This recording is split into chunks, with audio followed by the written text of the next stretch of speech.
Success of an entrepreneur. We've raised the bar. Learn firsthand from successful business owners and create your own path to success. I'm going to show you how great I am. It's time to hit the road to growth with team lead of the Enriquez Group, Realtor Vinny. How you Realtor with listeners? Today I have Lynda Sunshine West. She is one of the rare two-time interviews. So I had her on before. You might have heard her previous one, and that was when I was doing everything in person. So this is a little bit different, a little bit. She is the founder and CEO of Action Takers Publishing. We're going to kind of jump into her story a little bit and kind of see what's new and just kind of have a good time. Thank you, Lynda, for being here today. Vinny, I'm honored to be here. Vinny.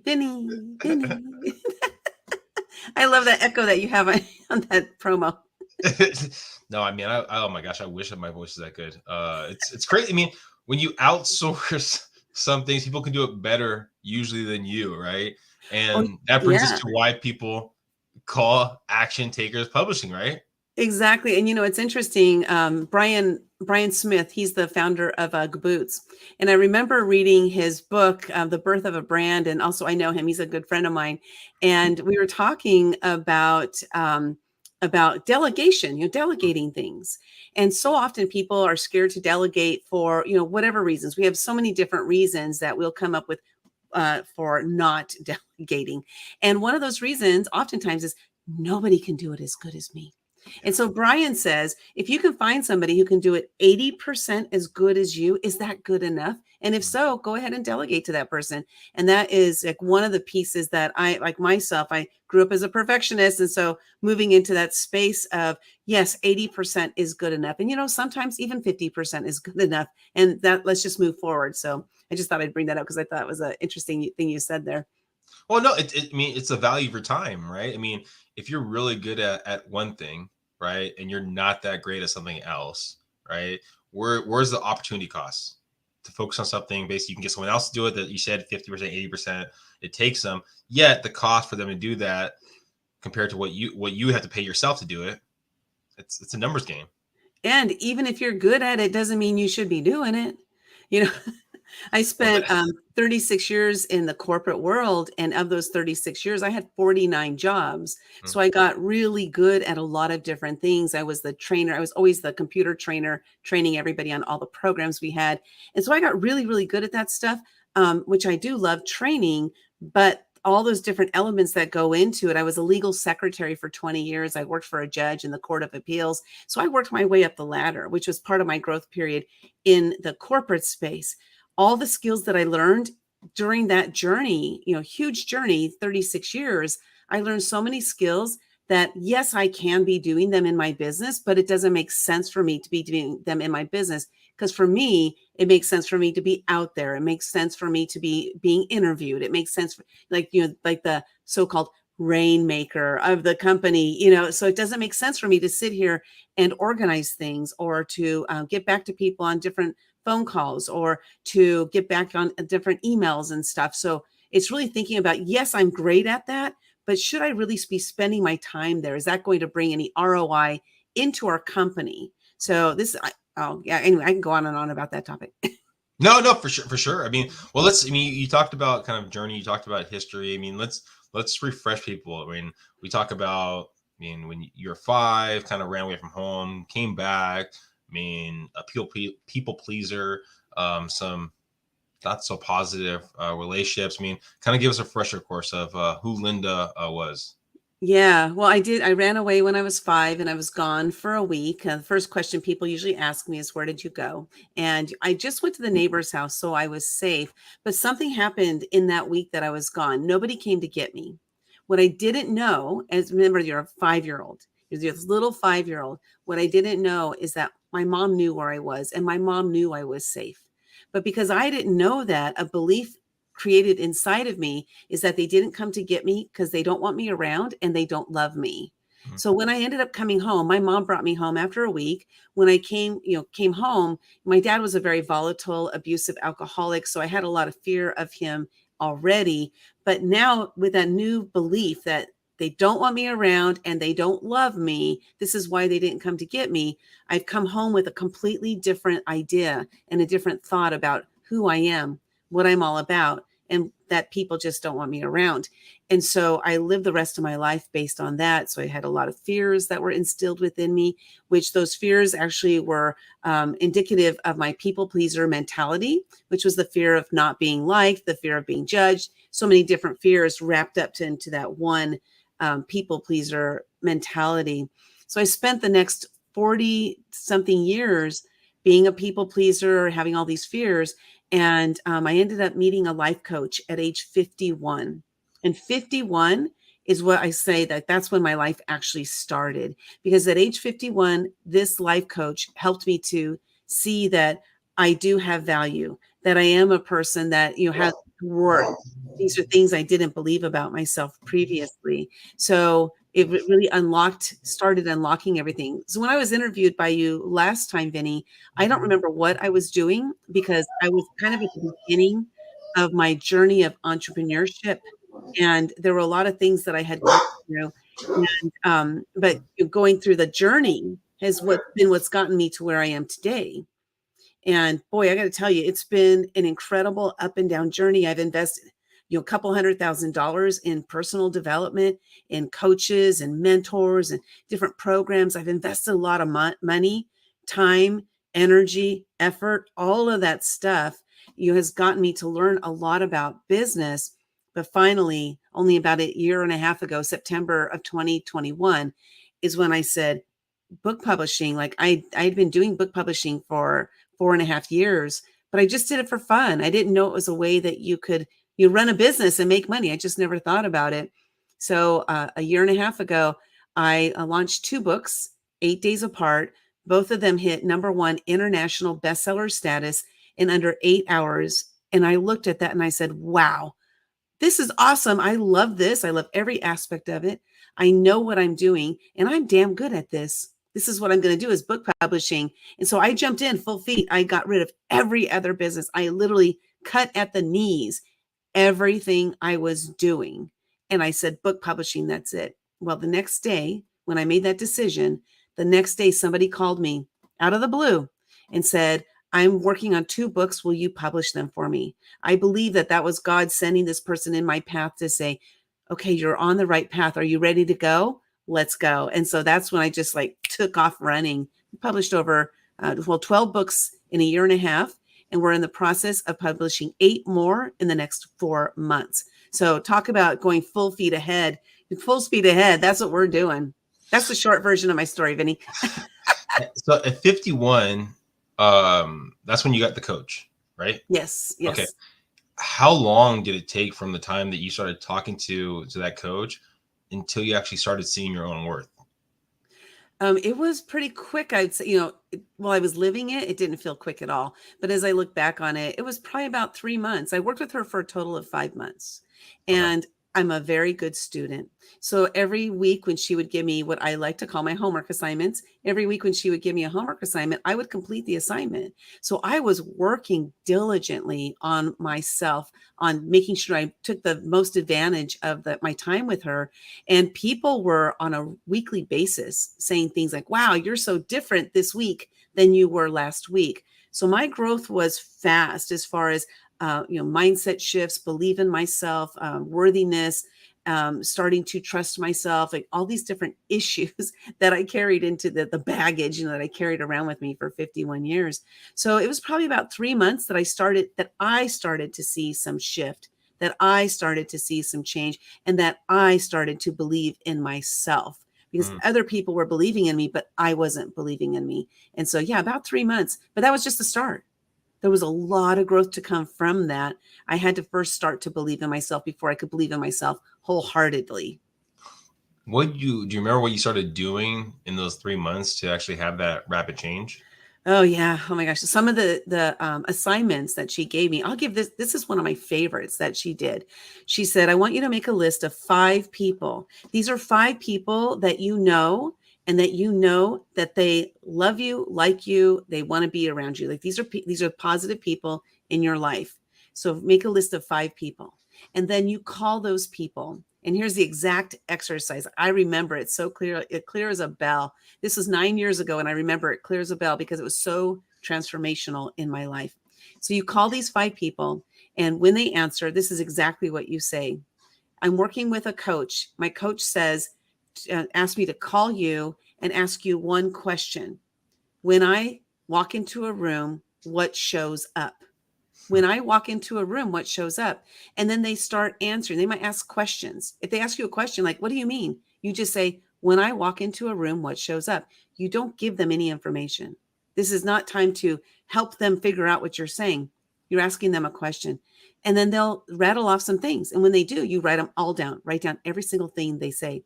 And then at the end of that, when they're done, they pause. You wait like a second. And then you say, is that all? And some will say yes. And some will say, no, there's this and that and this and that. And then if they go on with more topics, then you say, is that all? And you keep asking that until they say yes. When they're done, you say, thank you so much for your time. I'll call you later to tell you what that was all about.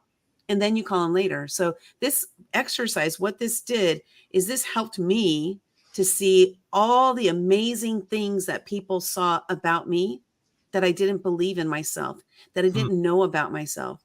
So what I did is I wrote that list and I created like a notebook that had all of those words in it. They were singular words, like, let's see, a pioneer, fearless, all these different things that I didn't believe about myself. So I made this list and I looked at the list every day. And here's what I said is if they see this in me, this is who I truly am. If this is who I truly am, I gotta believe this is who I truly am. So what I did is in my mind, I adopted their beliefs in me to be my own. I wasn't able to come up with my own affirmations because I didn't believe them. But those people believed me and believed in me. And so I adopted their beliefs in me to be my own. That was a process. I would say it probably took me about maybe 4 or 5 months every single day, accepting their affirmations to be my own, their affirmations about me to be my own affirmations about myself. You said 3 months that kind of the transition happened from, I guess, a negative mindset to a positive mindset. And then 5 months is kind of how much you had the coaching with that person. What ended up changing for you to actually leave the coaching with that person? Well, I had paid for 5 months and, it was amazing coaching that I had because it really created so much shift in myself. But I said, you know what? I want to do this on my own. I'm going to just go on my own and continue on. And what actually happened, I love that you asked that question, because what ended up happening is I worked with her for 5 months until the end of November. So December of 2014, I'm on my own. I have no coach, but I had all the tools in my toolkit that she gave me. And I was using those tools on a regular basis. But my growth was not very fast that month because I didn't have her. So January 1st of 2015, I woke up that morning and I said, I was addicted to that positive change that was happening. And I want that again. But you know what? I have so many fears. Fears are stopping me from living my life. I'm going to break through a fear every day this year. So it was a decision I made in the spur of the moment to break through one fear every day for a year. And what that looked like is every morning when I woke up, I asked myself the question, what scares me? And then I laid in bed and I waited until that first fear popped into my head. And my commitment to myself was to break through that fear that day. I did that 365 days in a row. That was instrumental because I took all the tools that I had from my life coach and I used them in that year of fears. And I completely rid myself of the greatest fear on this planet, which is the fear of judgment. The fear of judgment is the number one fear. And so I completely rid myself of that because almost every fear that came up every day, if I traced it back, I could trace it back to that fear of judgment. What were some of the fears? Yeah, some of them are ridiculous as I look back at them, but they were real. So one thing there's a saying that false evidence appearing real. And I say, that's not true at all. There's nothing false about my fears. They are real as real can be to me. They don't appear real. They are real. So some of the fears were things like, one of them would have been, if I had known you, Vinny, would have been being interviewed on Vinny's podcast. That would have been terrifying to me. Absolutely. One of them was and some of them were very specific, like go to Denny's by yourself without somebody, go to a movie by yourself, go shopping by yourself, go talk to a stranger in a Starbucks, go to a networking event and start a conversation, go to a networking event and walk into the room like you own the place. So these were a lot of the fears. And again, if you trace all of those back, it was related to judgment. That was my fear. Mm. At that time, at 51, when you were kind of transitioning, maybe this would have been 52 or that kind of ballpark, were your parents still alive? They were, let me see, what year was that? 2014. No, both my parents had passed. My dad passed in 2008 and my mom passed in 2011. Before they passed, did you guys get any kind of like conversation? Because I mean, that had to be a lot of weight on your shoulders of kind of how you grew up. I mean, did anything happen there? No, unfortunately, there were no conversations about anything. I hated my dad. He was a monster. And I literally saw him physically as a monster. That was my vision of him. And with my mom, I had a lot of resentment to her because she stayed with him for so many decades. And I felt that she was weak, right? And that's why she stayed with him. My life coach, she taught me something. So my mom and dad were passed away. And she taught me that, well, what if you look at it in a different way? What if you look at your mom as strong for having stayed with him? And I was like, whoa, I never thought of flipping it around and seeing my mom in a different light. And so that was really helpful for her to bring that up to me. I will share, though, I did go on a forgiveness and a gratitude journey for my dad about, maybe 3 years after breaking through those fears. I decided that every day for 100 days, I do long things like this because I know how important it is for us to get them locked in. So every day for 100 days, I would tell a story from my past that was related, to my dad, and I would be angry about it. And then I would say, you know what, I need to have forgiveness for him. So I would literally say, even though my dad wasn't alive, I would say, Dad, I forgive you for this that happened. And then I would turn it around to gratitude. And the gratitude would be that, I'm grateful that this happened because through this situation, I learned this, or through this situation, I became this kind of person because of that situation. And I got to tell you, just going through that for 100 days in a row, it flipped the way I see my dad. I no longer see him as a monster. I see him as a flawed human being, like all of us are. And I saw that he just didn't know how to deal with these situations. I got to learn a lot from that. Now that you have a team and a company, right? You're managing people. How have you transitioned from managing yourself with affirmations to managing people? Oh man, that has been a shift because, first of all, I never saw myself as a leader, and but people would call me a leader when I called people and I asked them those questions. What do what shows up? They would say leader. And I was like, I'm a leader? I just didn't believe that about myself. But as I look back in my life, in junior high school, I was responsible for all of the money I was in band, and I was responsible for all the money that was coming through. So I was a leader in that realm. I was a leader in many different ways, but I didn't see myself as a leader. So what this process did is it helped me to see myself as a leader so that I could lead with intention. Previously, I was a leader, but there was no intention. I was just doing me, like, do you, boo? That was me, right? So now I'm able to take the skills that I have as a leader, but then implement it in a way where I'm actually doing it intentionally. And so now what I do, one of the blessings that I had in having 49 jobs in 36 years is I got to see how so many different people run companies, and manage people, leadership, and all these different skills. So I got to take what I loved and then change what I didn't love. And one of the things that I think was so important for me, at least as an ex-employee, was the reason I left those jobs. By the way, I was never fired. I quit every single one of those jobs. The reason I left was because I felt underappreciated. And I also was assigned tasks that I didn't like doing. So I got bored. So one thing I've discovered is that in business, that if we have people join us on our team, that the tasks that they're doing are tasks that they could do all day long, that those are the tasks we want to assign them. So don't assign your virtual assistant to make phone calls if they hate making phone calls, because you're going to set them up for failure and they're not going to have that confidence in that. But if they love to do design work, assign them some design work, and they will absolutely love it. And they'll pour their heart and soul into it because they love the task that they're doing. So part of my leadership style is finding people who love to do the tasks that I'm going to assign them to do. And I don't want to assign them a whole, gamut of tasks, because they will not excel in those. And I'm going to set them up for failure.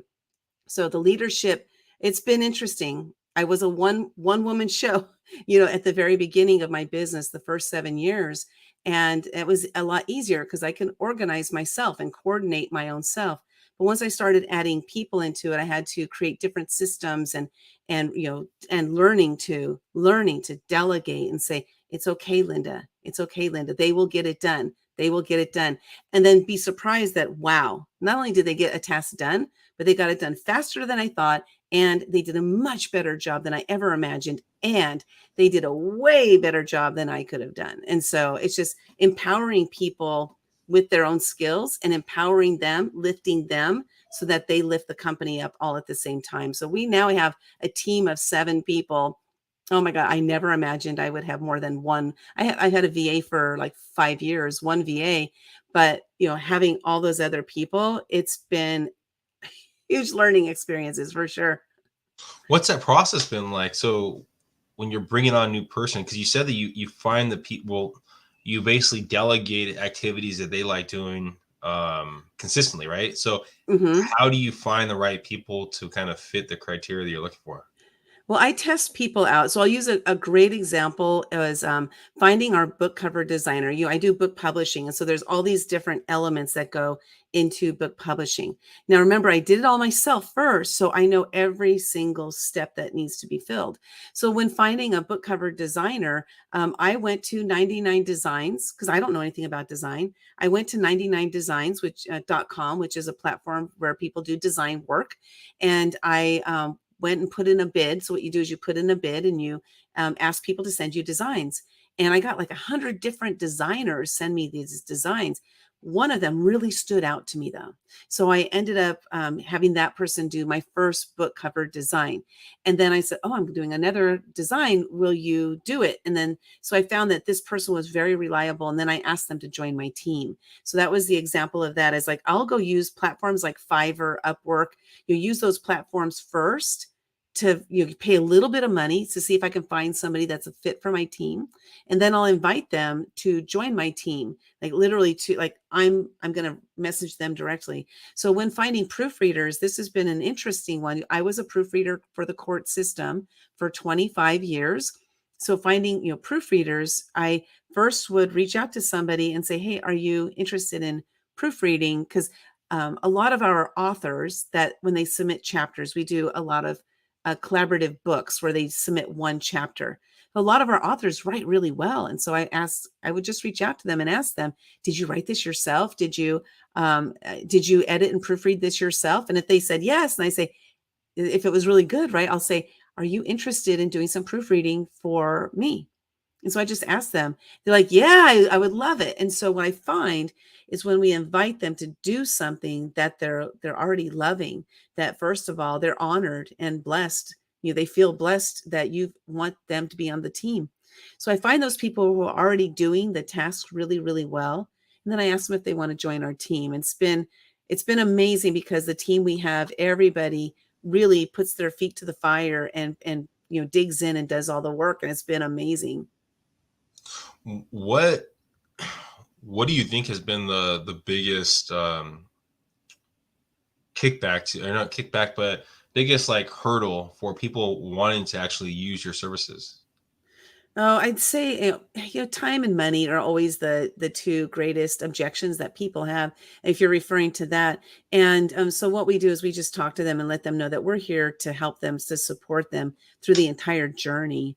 Our team, we will get on calls with them if they're feeling stumped, or because we're doing books, it's writer's block is oftentimes what's coming up. But we'll hop on a call with them and help them through that writer's block. So we're doing what we can to make the process for them, our clients, as make it a fun, easy, fast type of process. And it's been amazing because our testimonials that we have lots of testimonials, and just about every single person was like, you guys made this so easy and fun for me. And that's my goal, is to just keep our eye on that, like as far as our core values, that fun and easy is at the top of our core values, because we want them to keep coming back. We want them to refer people to us. And so I'd say, yeah, time and money are the two greatest stumbling blocks, I think, in most business endeavors, for people. Where do you plan to take Action Takers Publishing? I mean, if I know, I think you said 2019. I have to look to see. I mean, that's basically, 4 years ago. And I know I might have asked that question, like, where do you see yourself in 5 years? But let's go again. Where do you see yourself in 5 years from now? Here's what I love about this question, Vinny, because when you asked me that question 5 years ago, I had a vision of where I saw myself in 5 years.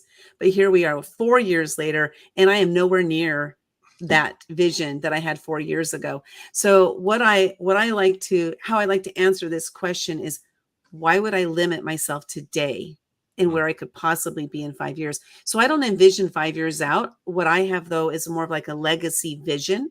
My vision is for like when I'm gone. And the vision is that our mission is to empower 5 million women and men to share their stories with the world, to create a greater impact on the planet. Our stories matter. And I didn't know this until I started sharing my story and the impact that it has had on other people, the action that they have taken because of hearing my story. And this is the power of our sharing our stories. So again, the reason I love that question is because I used to answer it and I used to 5 years, and I would map it out. But then I met somebody a week later who changed the trajectory of my business, who changed the way I see myself, who helped me to get on a different path. That actually all of these different paths that I've taken throughout the last, I'm going to be 60 soon. So all the paths that I've taken on those 60 years has gotten me on this path, the legacy that I'm leaving behind. And so where do I see us in 5 years? I don't see us in 5 years because I don't want to close the box on it. Yeah, I mean, there's so many choices, so many options, and sometimes like you said, we shoot for whatever we want to, wherever we want to be, and we don't hit there, and we get kind of deflated by the whole thing. But it isn't, yeah. Something that's kind of newer, and by the time this episode comes out, I'm not really sure what will be with artificial intelligence. I'm curious and intrigued, especially with someone that's such a good writer. And for me, I outsource a lot of my writing for the real estate stuff. I mean, how do you envision AI kind of factor into book writing and publishing in the future? Yeah, I love this question because the AI, what was it, November of 2022, when ChatGPT, took the world by storm and got, announced to the world that there's this free AI platform that we can use. I had already been using a platform called Jasper.ai, and Jasper is the same exact thing, but it's been around and it's a paid version. So the difference between Jasper and ChatGPT is there really isn't much difference. And I think actually one of them uses the other platform, to operate. So first of all, I'm not a writer. I've never been a writer. I've never been interested in writing, and I've never been a reader either. So when you said that, thank you so much for the compliment. That just shows how much growth I've had in that space. Let me jump in fast. Maybe I'm just really, really bad. I mean, there was I think for this platform right here, Lynda shared on social media kind of a blurb, and I'm probably not giving enough credit because it was multiple paragraphs of kind of her feelings and her emotions. And for me, it was like reading a book. So maybe it's just relative to me. Thank you, Lynda. Oh, no, thank you. Gosh, I just got goosebumps all over from that because, Vinny, I spent my whole life saying, I'm not a writer. I'm not a writer. And when I jumped into my first collaboration book, because this whole process of me doing these books started with me jumping into somebody else's collaboration book. And then after I broke through a fear every day for a year, my mentor, he's like, you need to write a book about that. So I did. It took me a year and a half to write it because I didn't know what to do. I had no idea. I was not a writer, but I finished it, and I had somebody read it and they said, it was like reading somebody's 8th grade report. And I'm like, hey, you know what? But at least I did it. At least and so anyway, what's happened is since that very first book, I'm now at the time of this recording, I'm now a 22 times #1 international best-selling author. And that would never have happened had I not said yes to the very first book. And because of that, the process, I've become better and better and better. Now, I never compare myself to people like I used to. In the past, I would compare myself. Oh, I'm not J.K. Rowling. I'm not Stephen King. So that means I'm not a writer. That's what my mentality was. But now, like, I am a writer. We're all writers. And if you're posting something on social media, you're a writer. You just might not be one that compels people to move into action, or you may not be one that writes a very good sales letter to move people to purchase something from you, right? So there's so many different writing styles. We're all writers, though. So with that said, first of all, thank you for that compliment. It got me a little bit emotional when you said that. So I appreciate that. But AI, so what I love about AI is it helps us. It gives us ideas. We just recently wrote a book called How to Write Your Book, The Fast, Fun, and Easy Way. And we had already written the vast majority of the material. And that's when we thought, you know what? ChatGPT is out there. People are talking about it. They're using it. Let's see if we can make our book sound better. So we started like plugging some of our stuff into ChatGPT and playing with it just to see what happens. So where do I see AI? I see it as a tremendous, tremendous tool that can help us with our books, with our content, with our emails, with landing pages, websites, anything that you can write. ChatGPT or I use Jasper also. I also use one called Quick Write. I have 3 different AI tools that I'm using for writing. And so anything that we can do for writing, we can utilize AI to help us. It's an aid. It's a tool. It's not a replacement. Now, yes, some of the things that it comes up with are going to be great. And you'll be like, wow, that's awesome. I should just copy and paste that. Just be careful. Plagiarism is not something that is, it's kind of frowned upon. But if you want to plagiarize, go plagiarize. It's all up to you. I'm not here to tell anybody what to do. I'm just saying, be careful. Now, here's another thing is those remember, it's artificial intelligence. It's not real intelligence. It's artificial. So what this means is whatever questions you ask it, the output from it is going to be based on that question that you ask it. So the output is only as good as the input. Mm-hmm. And there's no emotional attachment in ChatGPT. So your stories that you have that can relate to that topic, you're going to need to add those. You're going to need to add those yourselves. You can actually ask ChatGPT to write a story about XYZ. Yesterday we were playing around and we said, ChatGPT, write me a love story about a meatball that meets another meatball and they fall in love. And it wrote this whole story about how these meatballs met. So it's fun. You can use it. A great tool. But if you're going to put something out there, I think just make sure that you're not plagiarizing. There are a lot of plagiarizing checking tools out there. Just Google it. You'll find a bunch of them. But then also what I love about it is it really helps you start to think differently. Because what I found, Vinny, is I found that I started asking better questions. Yeah. So like I already knew a lot of the answers for the questions I was asking because I was asking related to book publishing. But then I was like, oh, I don't really like the response it gave. Oh, I didn't really like that. Oh, I need to ask a different question. I need to ask a better question. And I just kept doing different things to ask it. So I think it's a winner. And my vote is, use it as much as you can and just, come up with those better questions and utilize it as the tool that it's meant to be. It's an addition for you, a tool to put in your toolbox, like my life coach gave me. I'm using those tools. I'm using ChatGPT as a tool, and it's here to stay. It's here to stay. Might as well adapt. Well, it'll be interesting too. I mean, because like I know my cousin sent me over a website that you can do pictures, so artificial intelligence for Yep. pictures, right? And he goes, it took me 50 statements before it came up with a picture that I was kind of thinking of in my head. And so it'd be interesting to see how our imaginations as a society is kind of expanding, right? Because you're only as good as your imagination, right? So it'll be interesting to see how over the years, how a younger generation basically expands on their imagination and the possibilities. And usually, I mean, innovation comes out of imagination, at least the way I look at it. Yep, exactly. I know Ron Klein. He's the inventor of the credit card magnetic strip, which is like a huge invention, right? And he says it's not an invention at all. It's actually an innovation. There are already ideas out there, and I just lumped them together, and I created this credit card magnetic strip, which he's absolutely amazing. I'd love to see if I can get him on your show if you would like to interview him. Yeah. No, I always appreciate it. Well, thank you so much, Lynda. I mean, I think for everyone listening, and there's like, go listen to the first one we had, but you can just tell the confidence that Lynda had. And I never met her before, basically her 51-year-old self. So I can't attest to her being so shy and all that kind of stuff, because Lynda is the person that I know today that's so confident. I mean, so bubbly, and she has a network of people out there that are trying to grow and expand. So, I mean, for someone out there that maybe is scared of who they are and think, you know what, I'm not going to change, or this is who I am, right? I'm X amount into my years. 51 years old. I mean, 51 years old. That's a long time of being who she was to being who she is today. So whoever you are today doesn't mean that's who you have to be tomorrow. Thank you guys for listening. Please subscribe, please share, go in the show notes, and go find Lynda. Bye, everyone.